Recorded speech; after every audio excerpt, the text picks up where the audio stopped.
शाहज़ैन ने कॉल नहीं अलिफाटे इसने नंबर बंद कर दिया। अदन रो रही थी, बहुत ज्यादा। घर में कोई था ही नहीं जो उसकी सुने। थोड़ी देर बाद बाबा आ गए। अदन को प्यार किया। बाप और बेटी के दिल में खुदा ने एक अलग ही मोहब्बत रखी है। क्या हुआ अदन बेटा, मुझे सारी बात बताओ। बाबा आई एम सॉरी बाबा, मैंने कुछ नहीं किया। अदन का रो रो कर बुरा हाल था, बोला ही नहीं जा रहा था। अदन तुम रोना तो बंद करो, मैं अपनी बेटी को जानता हूँ, वो कभी कोई गलत काम नहीं कर सकती। इसको अपने बाबा की मामा की इज्जत की बहुत परवाह है।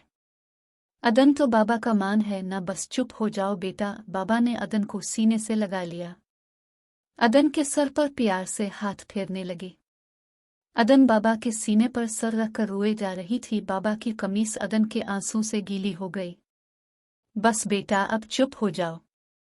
बाबा मैं सच के रही हूं, मैं नहीं जानती, इसको पता नहीं कौन है। अदन ने सारी बात बाबा को बता दी। बेटा हालात खराब हैं ना, बस आइंदा किसी को रिप्लाई ना करना। बाबा ने अदन पर भरोसा तो कर लिया था, पर जो मान फूटा था उसका उसने अदन को बहुत तन्हा, बहुत अकेला कर दिया था।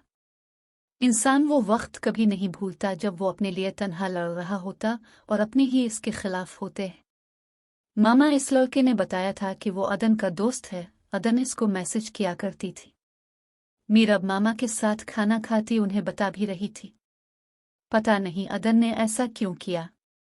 मामा इस लड़के का मैसेज आया जरनश के पास, उसने मुझे बताया कि क्या करूं। मैंने कहा कि बाबा को बता दो। अच्छा किया बाबा को बताकर तुम लोगों ने। अदन बाहर से आ रही थी, इसके कदम वहीं रख गए। मीरब आपी अब भी। अब तो मेरी सबसे अच्छी बहन थी, मुझे लगता था इस दुनिया में अब से बेहतर कोई मुझे नहीं समझ सकता, लेकिन अब भी मामा बाबा को मेरे खिलाफ कर रही है। मुझे लगा था जरनश ने बेवकूफ़ी की है। अगर ये बात आपको पहले पता होती तो आप जरनश को समझाती और पहले मुझसे पूछती कि अदन क्या बात है, लेकिन आप भी शामिल थी। आपी अब तो मेरा मान ना तोड़त, आपको मैं मामा की तरह समझती थी। जरनश का दिमाग घूमने लग गया, वो वहीं चकरा कर गिर गए। जब भरी दुनिया में कोई अपना ना हो, जब अपने ही ऐसा करें तो इंसान का भरोसा टूट जाता है। वो सबके पास होकर भी सबसे दूर हो जाता है, बहुत खामोश हो जाता है। लेकिन हमारे मुआशरे का यही अलमिया है, बहन बेटी पर लगे इल्जामात की जांच किए बगैर हैं, उनको मुजरिम करार दे दिया जाता है। लेकिन मर्द कुछ भी कर ले वो तो मर्द है, यही कहकर उसके हर जुर्म पर पर्दा डाल दिया जाता है। कोई ये क्यों नहीं सोचता इज्जत और गैरत की तारीफ तो हर एक के लिए यकसां हैं, फिर इस कदर तजाद क्यों? इज्जत और गैरत की तारीफ सिर्फ औरत के लिए ही क्यों मखसूस कर दी गई है? इल्जामात की तरदीद करने के बजाय सारे अपने ही थे जो अदन के खिलाफ उठ खड़े हुए थे। अदन की ज़ात की तजलील हुई, इसकी इज्जत नफस मजरू हुए। अब कोई कुछ भी कर लेता, लेकिन इस अजियत का मुदावा करना नामुमकिन था। वो दर्दनाक लम्हे एक भयानक अजदे की मानिंद अदन को ताउम डसने के लिए काफ़ी थे। औरत ज़ात की इज्जत से खेलते वक्त गैरत कहाँ मर जाती है, उन नाम निहाद सतही सोच रुकने वाले नाम निहाद मर्दों की। शाहज़ैन ये किया या तुम बदले की आग में इतना गिर सकते हो तुम? मैं कभी सोच भी नहीं सकती थी। शाहज़ैन जब हंस हंस कर सना को अपनी बेगैरती की दास्तां सुना रहा था, तब सना अशारिया को शाहज़ैन से पहली दफ़ा नफ़रत का एहसास हुआ था और वो चीख उठी थी।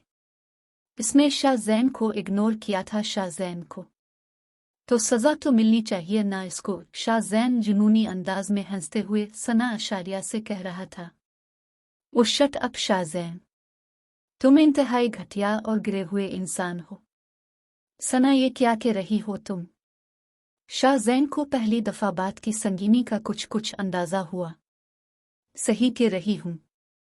बकवास बंद करो बदतमीज़ लड़की, तुम जानती भी हो तुम किससे बात कर रही हो? हाँ जानती हूँ, मैं इस दुनिया के इंतहाई घटिया और गिरे हुए इंसान से बात कर रही हूँ। तुम बताओ, अगर तुम्हारी बहन किसी से लड़के से बात करे और कोई लड़का उसे करे, तब क्या करोगे तुम? बकवास बंद करो, मेरी बहन ऐसी नहीं, मैं इसको जान से मार दूंगा। और तुम अदन की साइड लेना बंद करो। मंगेतर हूँ तुम्हारा और तुम्हारे साथ मेरा निकाह होने वाला है। तुम अपने होने वाले हस्बैंड से ऐसे बात कर रही हो? कौन सा निकाह, कैसा निकाह? लानत भेजती हूँ तुम पर। अरे अदन, तो तुमसे बात भी नहीं करती थी। तुमने ये सब सिर्फ बदले की आग में किया कि किसी ने तुम्हें इग्नोर किया तो किया कैसे? मैं तुम्हें समझा समझा कर थक गई, मगर तुम थे कि समझते ही नहीं थे। मैंने कभी सोचा भी नहीं था तुम इतने गिर सकते हो। तुम मर्द हो ही नहीं शाज़े। जब तुम जैसे घटिया मर्द किसी की माँ या बेटी की तरफ गलत कदम उठाती हो तो तुम लोगों की खुद साख्ता गैरत और अना कहाँ दफन होती है। गैरत के नाम पर खुद की माँ बेटी को कत्ल करने वाले तुम जैसे बेगैरत मर्द किसी की माँ बेटी की जिंदगी बर्बाद करने के घटिया मंसूबे बनाते हुए जरा शर्मिंदगी महसूस नहीं करते। मर्द वो होता है जिसकी मौजूदगी में औरत खुद को महफूज समझे, और मैं शादी भी एक मर्द से ही करूंगी। ये पकड़ो अपनी रन, आज के बाद हमारा कोई रिश्ता नहीं। सना अशारिया अपने गालों पर बहते आंसुओं को बेदर्दी से मिटाते हुए चली गई।